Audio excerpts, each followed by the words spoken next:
Thanks for tuning into another episode of Talking Points with Preferred Health Magazine.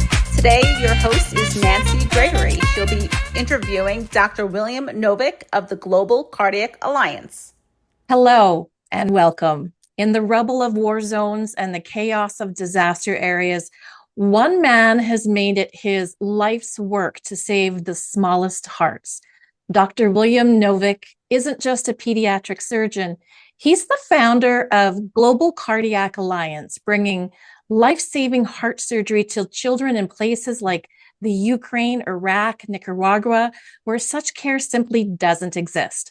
The powerful documentary, Tiny Heart, isn't just a film, it's a movement. It follows his extraordinary teams as they work under fire through blackouts and against impossible odds to give children a fighting chance. With presidential medals from 4 nations and recognition as one of America's most distinguished physicians, Dr. Novick joins us today to share what these children have taught him about resilience, hope, and the true meaning of healthcare. Dr. Novick, so wonderful to meet you. Thank you for joining us. Well, thank you for having me. You're going to have to excuse my appearance. I literally flew in from Bishkek, Kyrgyzstan last night. And, there's a 12-hour time difference. So it's actually midnight for me right now. Absolutely. And we really appreciate you taking the time. So I gave you the option of having some sleep, but you were like, let's get to it. So that's awesome. So I really appreciate that. Let's start with your mission. In your own words, what drives the Global Cardiac Alliance?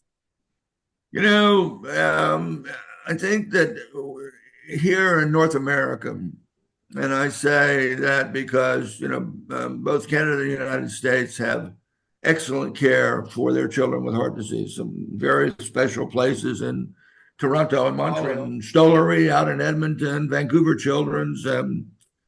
So we're used to it. We don't see that there's a problem. But there's 1 million kids born in low and middle income countries where 85% of those children do not have access to adequate pediatric care. Now, that includes not only surgery, but diagnostic work as well. And in some cases, even a physician who knows how to prescribe proper medication to sort of help the child get along, hopefully, until they can receive surgery. So for the last, oh my goodness gracious, 32 years. Yeah, last 32 years.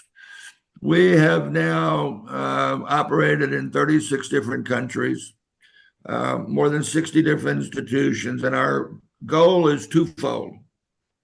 One, we love the warm and fuzzy. We like to operate on the kids and have them do well and have everybody, the parents, the grandparents, and the siblings be happy. But actually, probably of equal importance is spending enough time in a country to help the local team develop a capacity of their own. And for us, that goal is 50-50 with the warm and fuzzy. If we don't leave behind a fully functioning team, they don't have to be superstars. They don't have to do all the complicated stuff. 70% of pediatric cardiac surgery is really bread and butter that a trained individual can do. If we don't leave that behind, then we consider our program in that country to be a failure. So it's a twofold program. We go multiple times a year to the same site, right, which is how we build this capacity. We may spend 2 weeks, or we may spend 4 weeks on each trip, and trips are anywhere from 3 to 6 annually. Minimum amount of time we stay anywhere is about 4 years. And so in 4 years, they will have gotten 16 trips out of us, and that could be 16 months, or it could be, something less than that, depending upon how long we stay on each trip. And it's really made a difference. It took us 30 years to reach 10,000 children operated on. Wow. But in 2023, if you looked at all the programs that we had helped over time, those programs cumulatively were operating on 10,000 children annually. So took me 30 years to get there. And what's happening is 10,000 are being done annually by people that we've trained. What first compelled you to take pediatric cardiac surgery into war zones and disaster areas when most surgeons wouldn't or said it couldn't be done? Nobody wants to go there. Yeah. Nobody wants to help these kids. I mean, I don't say, okay, where's there a war? Let's go there. That's not what we do. But what we do is we look at the area where we can have the greatest impact. And sometimes that's in areas that are pre-conflict, post-conflict, or maybe a low boil conflict going on. And sometimes they erupt and we're caught in the middle. We have a rather, unique way of making an assessment. We don't just depend upon the State Department's, warnings. If we did that, we wouldn't be going anywhere. But we use a lot of our people on the ground, and we don't just get it from one source on the ground. So we utilize the local government, the national government, the particular caregivers in that area, and then actually some of the families. If things are really questionable, then we will actually utilize a security firm to make an analysis for us and let us know how dangerous or safe it is. We've done that in Libya and in Iraq. Those are the only two places where we've had to do that. But, a child shouldn't be denied pediatric cardiac care because of where they're born. That's sort of our attitude about it. And so, there are a lot of teams that like to go to nice places, Jamaica, Dominican Republic, places like that. And I have friends that do that. Right. But those places always attract visiting teams, and they get help. Libya, until last year, we were the only group that actually went into Libya. We introduced the Italians back in and the Egyptians both. So Libya is getting a lot more help now than they did in the past. Same story for Iraq. For many, many years, nobody was going into Iraq except for our group. We've had some interesting calls. We were in Serbia when NATO decided that they'd had enough of the genocide in Kosovo and started bombing. We were in Belgrade operating. Wow. So I've been bombed by my own country. Libya, on two separate occasions. The first was the East-West Civil War after the fall of Gaddafi. Gaddafi fell, the country was happy, they had elections, and then they got unhappy because the elections didn't turn out the way certain people wanted, so they started a civil war, and it started in Benghazi, and we were there. Right. How do you maintain focus, like when literal explosions are shaking the operating room? That night, we were operating on a 9-day-old child with complex heart disease. Oh. Yeah. It was our second case of the day. The first case was a 10-day-old. If you don't have a complete focus on what you're doing on somebody that small, millimeters can make a difference in the survival of a child. So I looked up from the operating table when we really realized we were being bombed instead of it being thunder outside. And I said to all my colleagues, I said, listen, a lot of your countrymen are going to die tonight, but this child on the operating table, for us, is the most important thing in all of Belgrade. So let's get this operation done and the child to the ICU. I want you all to go home and be with your families. And that's exactly what everybody did. Wow. And,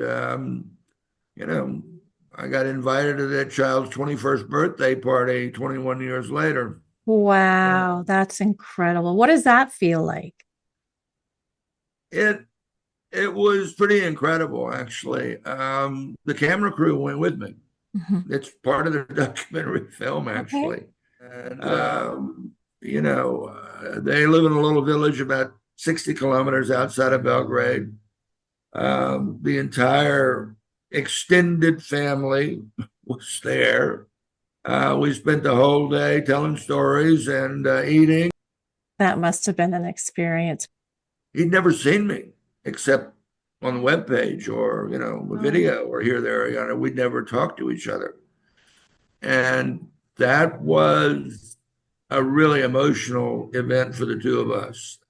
It's amazing sometimes to see what can happen to these children when you actually take care of them, when they actually get the operation they need. Here he is, 21 years later, never needed another operation, works with his dad. He's an amazing guy, and I couldn't be happier for the family that we decided to stick around that night and finish You're his watching case. Talking Points with Preferred Health Magazine, our interview with Dr. William Novick, Senior Pediatric and Congenital Cardiac Surgeon and founder of the Global Cardiac Alliance. For more inspiring interviews, please subscribe to our channel today. You're not just changing one person's life, you're changing an entire family and community's life. It is like the dominoes falling, so to speak. I asked his brother, I said, so how often do you have to listen to this story? He goes, well, when I was 5, I heard it for the first time. And they didn't stop telling it regularly at the dinner table until I was 12. Now his brother's 17. Okay. I said, so you probably heard about all this you want to hear. Yeah, but it's really good to know that there are people out there that cared enough for my brother to stick by him that night and operate, even though, bombs were falling around the city. And it impacts everybody. I mean, the aunts, the uncles, the grandma and the grandpa, they were all there. Everybody was. And I got to meet them all, which didn't happen. I mean, I met the mother and father preoperatively, and that's the last time I saw them until that day that we went to their little village. Wow. Yeah. Memory. What are the biggest logistical and ethical challenges your team faces when you're doing these open heart surgeries and cardiac care in these conflict-affected regions? We have a few hard and fast rules. The logistics are, as you can imagine, sometimes a pain in the neck. We're in the process right now of setting up our trip to Slitten, Libya. And, you can't fly an international carrier into Libya. So, we have to fly to Istanbul or to Cairo and then catch a Libyan flag carrier. And so it's a bit of a logistical issue, but two things that I believe we have to adhere to. Number one, you have to respect local culture. No question about it. A lot of the places that we go to do not have the same type of cultural mores that we have in the West. And we have to respect those. For instance, let me give you an example. You have a child that's really not doing well after operation in the US or Canada, and everybody that's working with the child knows that the baby's not going to survive. Then they can go to the parents, the physicians can go to the parents and say, really the best thing is to withdraw support from your child because we're not doing anything for the baby. and cases of brain death, and sometimes just, overwhelming heart failure or infection. You can't do that in a lot of the places that we travel to. It's just not It part of the is culture. full court press all the time. So what we do is we don't withdraw support. We just reach a certain level of acceleration, and that's where we stop. Okay. And, the locals know the dose of medicines we're on is unheard of. So there's nowhere else to go. So you're not taking things away. That's one thing. The other thing is, religion. Well, don't get me started on religion, but religion is, for us, a topic that I have sort of told all of the team members, listen, if somebody wants to initiate a conversation with you about religion, okay, but try not to delve too deep into it. But never, ever tell somebody that their religion is not the real religion or is some fallacy. So I think that's a cultural thing that you have to respect. And everybody has their own religion, and it should be personal. But every once in a while, you'll run into some crazies that, want to talk about the superiority of one religion over another. And it always ends up being problematic. So we try and stay away from that as much as possible. I can see why. The documentary Tiny Hearts shows your teams converting hotel rooms into ICUs. What's the most makeshift surgical environment you've ever worked in?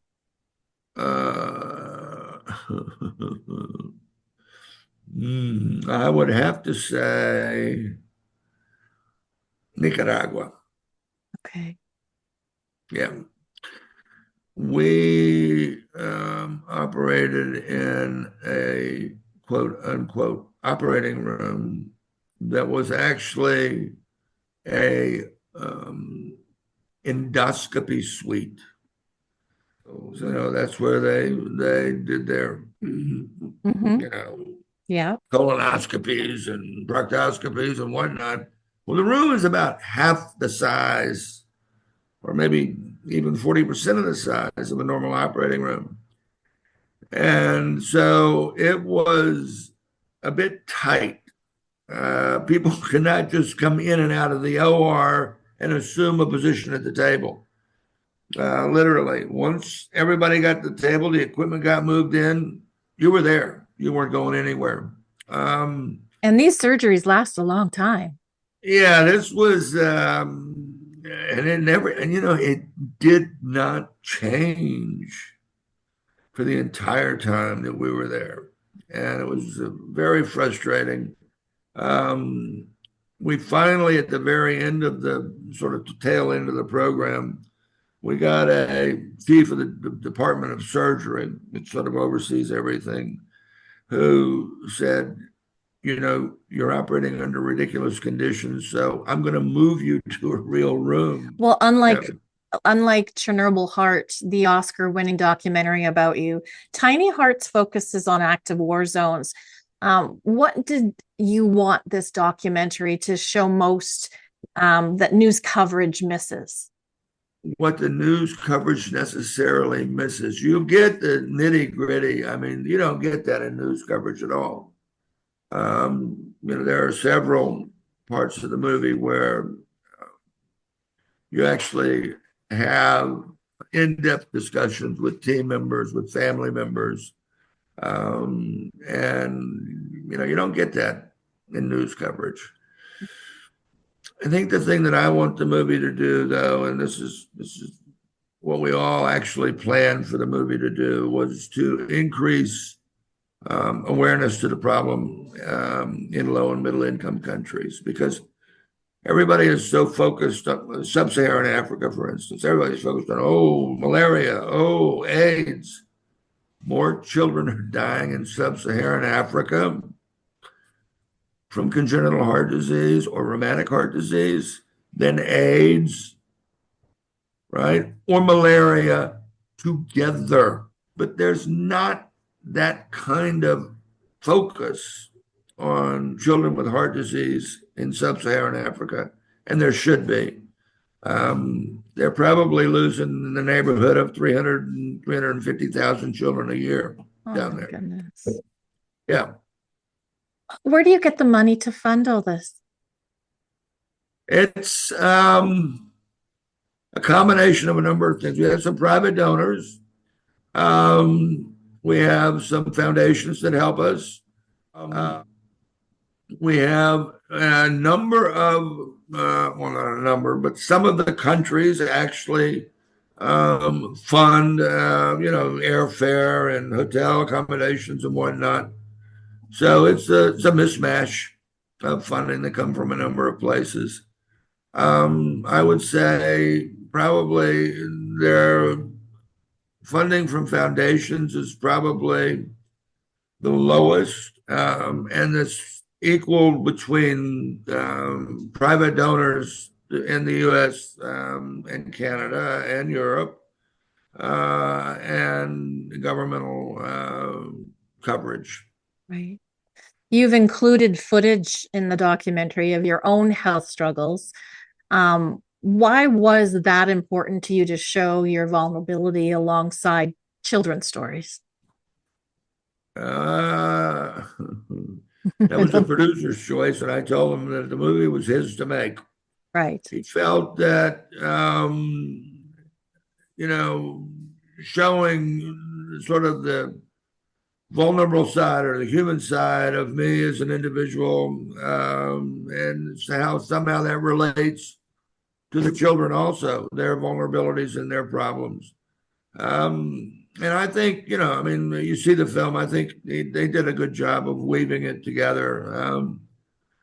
There's not an insignificant amount of time spent on, the film's 90 minutes long. It's a full-length feature film. And probably 15 minutes, throughout the movie, deals with some of the health issues that I've dealt with over the years, from infected leg to, nearly dying in Lubumbashi, Democratic Republic of Congo, a few months ago. And why do you keep going back? The job's not done. So what I've done is I've over the years, I've trained a number of individuals in these countries around the world. And what's happened is that as their programs have grown and become productive and capable, some have said, we want to get back. We want to join the team. We want to be on the team. So I'm pretty comfortable with the group of individuals that I have trained over the years who can take this over, because, I'm 71. I don't need to be operating anymore. I've done, 12,000 kids on my own. But having somebody to fill that spot is really important. So I have two guys that are really excellent physicians and superb surgeons, very good ICU team, anesthesia, perfusion, ICU nurse educators, and intensivists. And so, our full-time staff from all these individuals now, numbers, I think 11 or 12 people, and they do a great job. And it took me a while to get this done, but I'm happy with that. So my goal for the next couple of 3 years is to try and secure a situation from a funding point of view where they don't have to worry too much. We are now excited to share the trailer for Tiny Hearts with our Talking Points audience. This is a powerful documentary highlighting the vital work of the Global Cardiac Alliance and its founder, Dr. William Novick. Please be advised that this film contains graphic footage of war-torn regions and surgical procedures, which may be distressing for some viewers. Viewer discretion is advised. And then the bombs started dropping. So I turned to my Serbian colleagues and I said, a lot of your countrymen are going to die tonight, but this child on the operating table is the most important thing to us right now. The child survived. And 20 years later, I get a note from the mother thanking me for not deserting her child that night. Pediatric Cardiac Surgeon and the founder of the Novick Cardiac Alliance. The pediatric doctor from Memphis, Tennessee, now in Ukraine. You've worked on 10,000 of these little kids, 30 different countries. They don't have any option.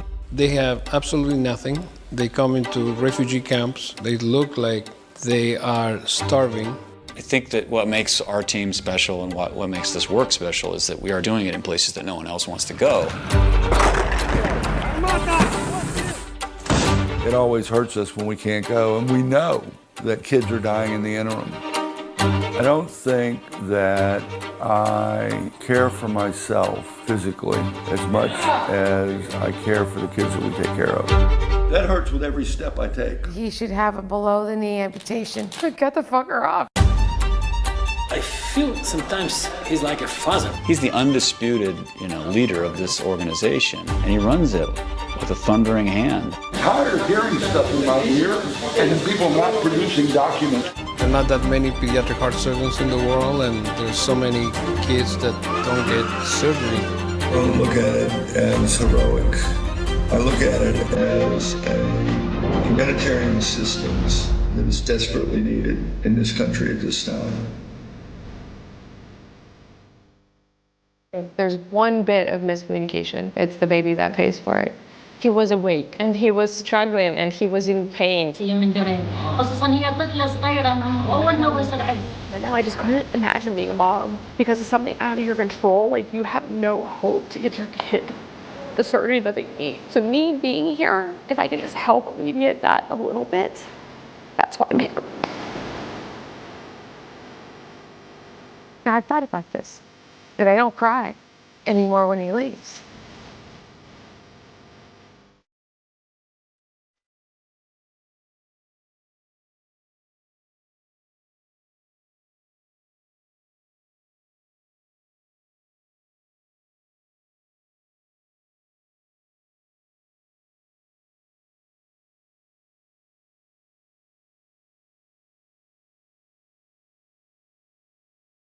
Assessment of the hospital.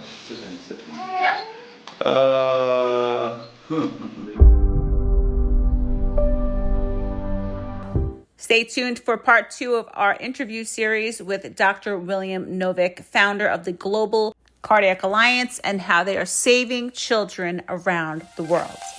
Don't forget to subscribe to our channel today for more inspiring interviews with Talking Points and Preferred Health Magazine.